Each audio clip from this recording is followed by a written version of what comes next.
Assalamualaikum warahmatullahi wabarakatuh. Hai, saya Sri Meliani dari Pendidikan Guru Sekolah Dasar Fakultas Ilmu Pendidikan Universitas Negeri Makassar. Nah, di video kali ini saya mau share materi tentang pembelajaran terpadu. Nah, oke, kalau kalian ingin tahu banyak tentang pembelajaran terpadu, keep for watching.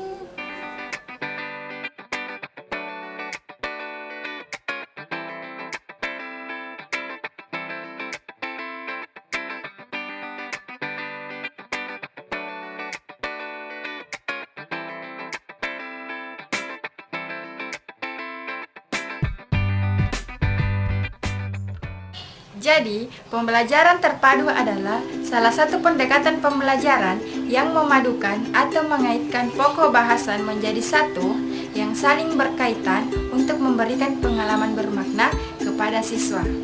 Nah, latar belakang dari pembelajaran terpadu ini berawal dari pengembangan skema-skema pengetahuan yang dimiliki oleh siswa. Hal tersebut merupakan pengembangan dari filsafat konstruktivisme.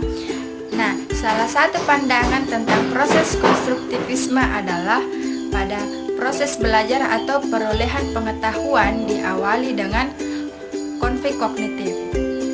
Nah, ini bisa diatasi melalui pengetahuan sendiri atau self-regulation. Nah, akhir dari proses belajar ini adalah di mana siswa mampu membangun pengetahuan sendiri melalui hasil dari interaksinya di lingkungan sekitar. Nah, hakikat pembelajaran terpadu adalah memungkinkan siswa secara individu atau kelompok aktif mencari, menggali, menemukan konsep secara holistik, bermakna, dan otentik. Aktif di sini, teman-teman, maksudnya adalah berkontribusi dalam proses menemukan dan membangun konsep. Kemudian yang kedua adalah holistik. Holistik maksudnya di sini tidak terkotak-kotak. Kemudian bermakna. Bermakna maksudnya adalah diterapkan di dalam kehidupan sehari-hari. Kemudian autentik adalah fakta atau nyata. Nah, yang pertama kita mau bahas tentang landasan filosofis. Nah, landasan filosofis ini ada 3 aliran di dalamnya. Pertama yaitu aliran progresivisme.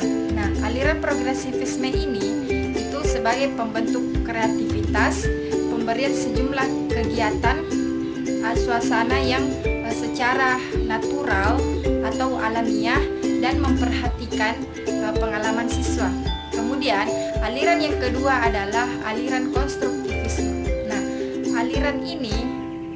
aliran ini maksudnya pengetahuan tidak ditransfer begitu saja oleh seorang guru untuk siswa, tetapi harus diinterpretasikan sendiri oleh masing-masing siswa tersebut.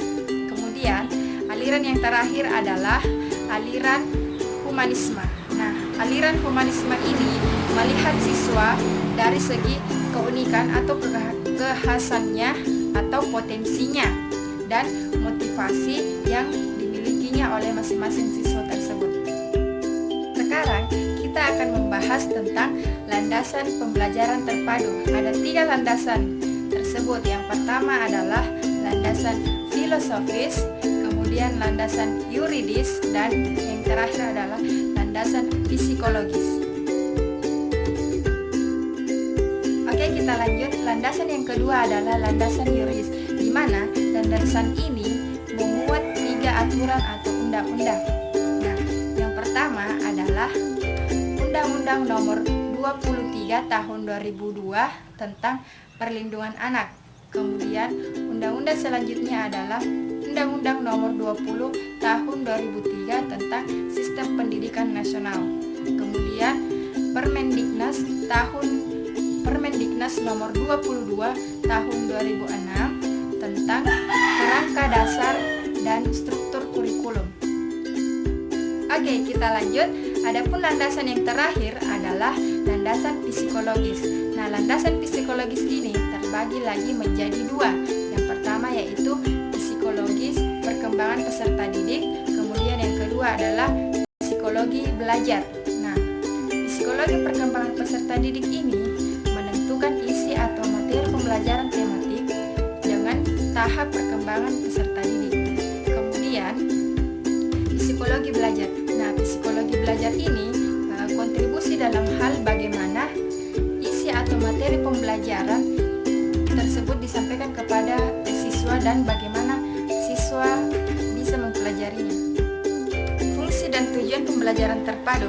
Nah, kita akan bahas yang pertama adalah fungsi. Fungsi pembelajaran terpadu adalah memberikan kemudahan kepada peserta didik untuk memahami dan mendalami konsep materi yang tergabung dalam satu tema yang merupakan pembelajarnya itu secara kontekstual atau nyata, sehingga dapat menambah semangat belajar kepada peserta didik karena dilakukan secara kontekstual dan bermakna bagi peserta didik.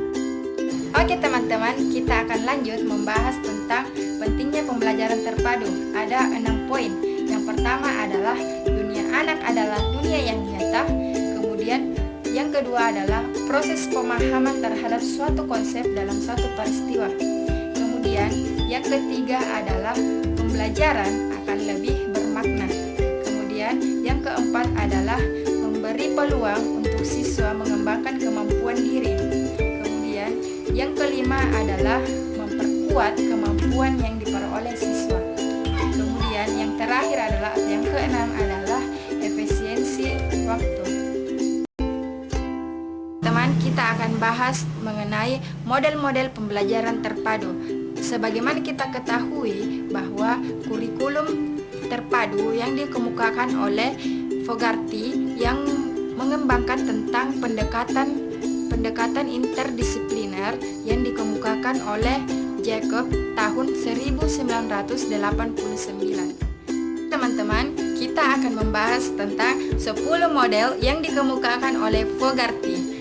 Nah, model yang pertama adalah sequence, model yang kedua adalah fragmented, kemudian model yang ketiga adalah web, kemudian model yang keempat adalah nested, kemudian model yang kelima adalah connected, kemudian model yang keenam adalah shared, kemudian model yang ketujuh adalah integrate, kemudian model yang kedelapan adalah network, kemudian model yang ke-9 adalah immerse, kemudian model yang terakhir adalah model 3D. Oke teman-teman, kita akan bahas model yang pertama, yaitu model terpadu sequence. Nah, model ini sering disebut dengan model urutan, di mana beberapa topik dari satu mata pelajaran diorganisasikan kembali dan diurutkan agar dapat bertepatan atau serupa dengan pada saat guru mengajar pada mata pelajaran lain membahas topik yang mirip atau serupa. Adapun karakteristik dari model terpadu sequence ini ada 3. Yang pertama adalah berpusat pada peserta didik. Kemudian yang kedua adalah konsep dari berbagai bidang studi disajikan dalam suatu proses pembelajaran. Kemudian yang ketiga adalah guru bidang studi melakukan kerjasama dengan partner untuk mengurutkan konsep-konsep yang sama yang akan diajarkan pada peserta didik. Teman, adapun kelebihan dari model terpadu sequence ini adalah pengurutan kembali mata pelajaran atau topik-topik untuk membantu siswa lebih memahami isi pembelajaran dengan lebih kuat dan bermakna sesuai dengan kebutuhannya. Adapun kekurangannya dari model ini adalah diperlukan kompetensi untuk membentuk suatu model. Nah, guru harus mengalah pada otonomi dalam membuat urutan kurikulum karena guru bermitra dengan guru lainnya.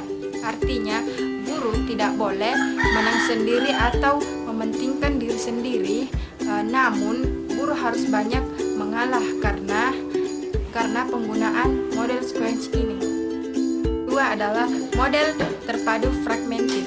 Nah, model ini adalah pembelajaran yang dilaksanakan secara terpisah, yaitu hanya berfokus pada satu disiplin mata pelajaran, misalnya mata pelajaran matematika, IPS, bahasa Indonesia, dan sebagainya yang diajarkan secara terpisah dan bersifat mengajarkan disiplin ilmu tanpa adanya usaha untuk mengaitkan atau memadukannya.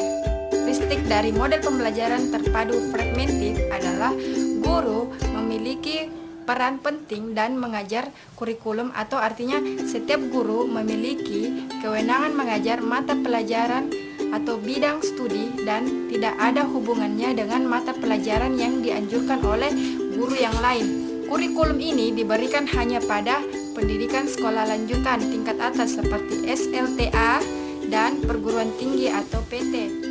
Kurikulum ini diperuntukkan untuk pendidikan yang bersifat akademis semata atau pengembangan intelektual.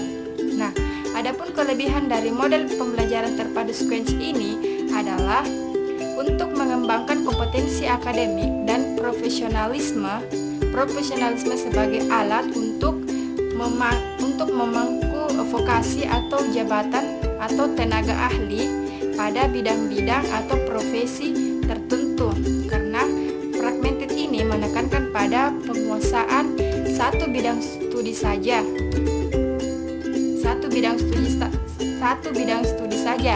Pada gilirannya, para siswa yang sangat mendalami atau menguasai mata pelajaran.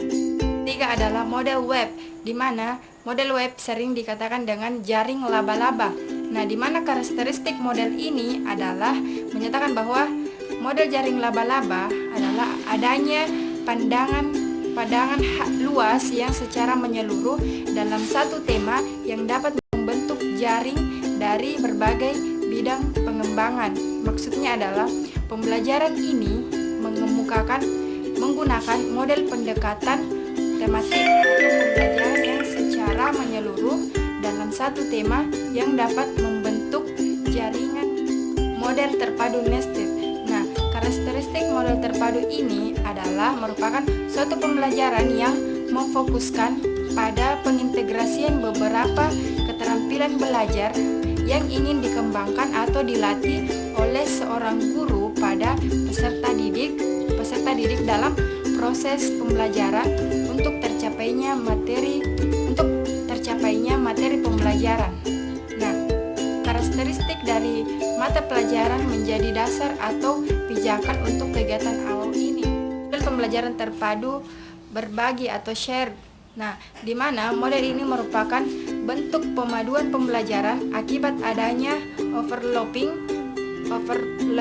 atau ketumpang tindihan konsep atau ide pada dua mata pelajaran atau lebih.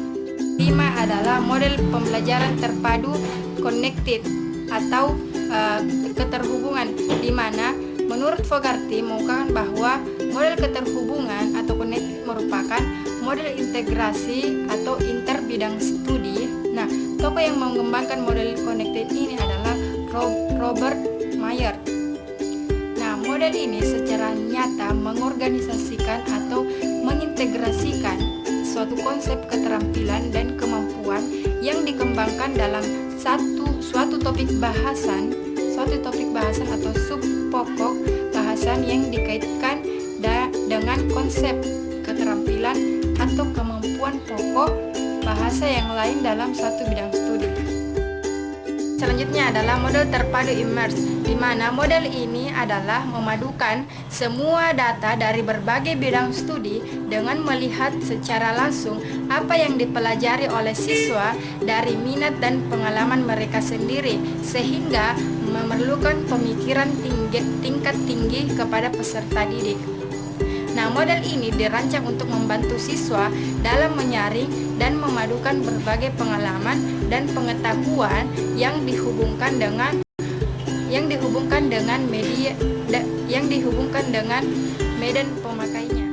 Nah, model ini adalah bersambungnya atau model integrasi yang memfokus pada metakurikulum yang merupakan jantung dari semua pokok bahasan. Misalnya perkiraan adalah suatu keterampilan yang digunakan untuk memperkirakan sesuatu yang ada pada bidang ilmu matematika, memperkirakan peristiwa masa sekarang atau mengantisipasi peristiwa yang ada dalam sebuah novel.